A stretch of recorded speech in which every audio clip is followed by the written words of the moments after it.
Hey y'all, welcome to Biblical Storytales, and that's with a TELLS because indeed I'm gonna tell it all. So y'all, did y'all know that it was a woman named Diana in the Bible? She goes by Artemis, okay? That's the original name. And in our terms, her name is Diana. She was a goddess, okay? She was a goddess, a fertility goddess, okay? And so you can find Diana or Artemis in what verse was it? Acts 19, verse 27. Now, see, they don't really talk about much about her, but what you will know is that it was an uproar on the land because, see, Paul was in the land of Asia, and he was doing his kingdom work, being about his kingdom business. Whoever watching this, hope you about your kingdom business. You know what I'm saying? So he was over there doing his kingdom business, walking and being, doing his spiritual gifts and stuff, casting out demons, healing people, doing what he doing. You okay? And there were some people there in the land who was trying to repeat, and cast spirits out, right, as well. And they were trying to cast spirits out, and they was like, I know Jesus and I know Paul, but who are you, right? And so this person got towed up by this man who was filled with some evil spirits, right? So it was just an uproar in the land, and folks start believing in God even more.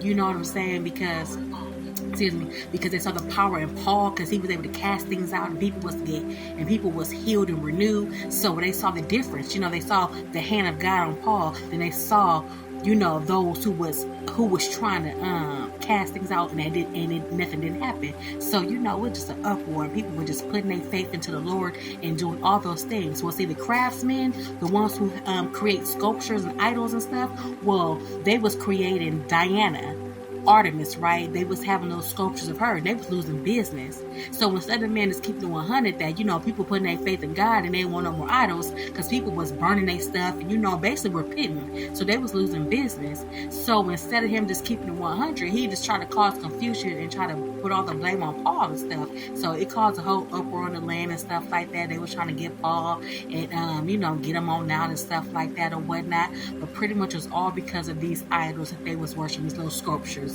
And once again, it's Artemis, aka Diana, and this is the story by Diana. She was a fertile goddess, and they had her into they turned into little shrines and people could praise, but people wasn't buying it no more. Okay, cause hallelujah Jesus, they was worshiping God. Okay, they didn't want that no more. I'm gonna go ahead and add the scriptures and the scriptures after I finish talking, and y'all take care, and y'all go ahead and read this for yourself and learn a little bit about what's going on in the land. Okay?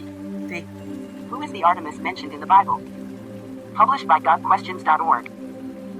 Answer. Artemis was a goddess worshipped in the ancient world. The Greeks considered her the twin sister of Apollo and the goddess of hunting and wilderness and the protector of unmarried girls. The Artemis mentioned in the book of Acts was a different deity, a localized goddess of the Ephesians, but she bore the same name, Latinized as Diana, as the goddess of Greek mythology. Her temple in Ephesus was considered one of the 7 wonders of the ancient world. The Ephesian Artemis was a queen of heaven, deity emphasizing fertility, virginity, and the protection of childbearing. Many of her images have been unearthed. The rows upon rows of smooth, oval-shaped protuberances on her midriff have been a source of debate for years. Are they breasts, pouches containing magic tokens, bull testicles, or bee eggs? All of those possibilities have been advanced as viable theories. The many priests employed in the temple performed animal sacrifices. There were many priestesses, too. It is uncertain whether or not the priestesses engaged in ritual prostitution. In any case, the Artemis Temple in Ephesus was a popular tourist attraction in the Roman world. A unique mythology sprang up around the origin of Artemis worship. The account is alluded to by the city clerk of Ephesus. Doesn't all the world know that the city of Ephesus is the guardian of the temple of the great Artemis and of her image, which fell from heaven? Acts chapter 19 verse 35. A popular item to sell tourists was a small Artemis shrine, a cupped enclosure with a small female figure inside.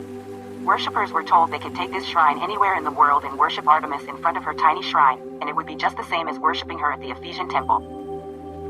Paul spent years in Ephesus, Acts chapter 19 verse 10, and performed extraordinary miracles there, verse 11.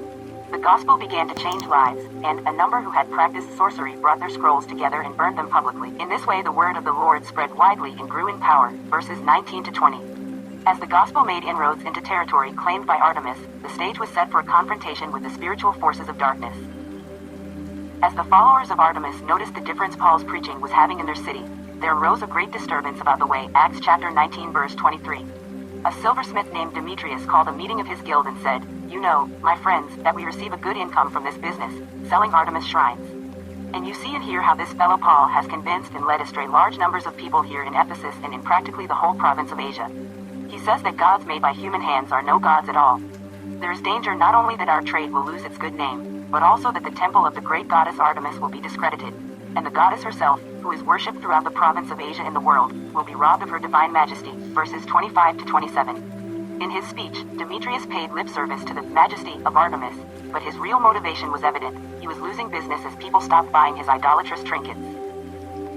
Demetrius and his fellow craftsmen stirred up the city into a riotous frenzy, shouting, "Great is Artemis of the Ephesians." Acts chapter 19 verse 28. They led a mob to find Paul and, not finding him, grabbed 2 of Paul's traveling companions and dragged them to the theater.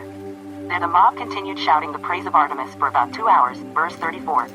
They were only quieted when the city clerk gained an audience and reminded the mob they were breaking Roman law and disturbing the peace, verse 40. Paul soon left Ephesus to continue his 3rd missionary journey, but a church had been established. In the center of Artemis worship, in a city known for paganism, immorality, and greed, the light of Jesus Christ shone brightly. Despite the enemy's intimidations, the church thrived.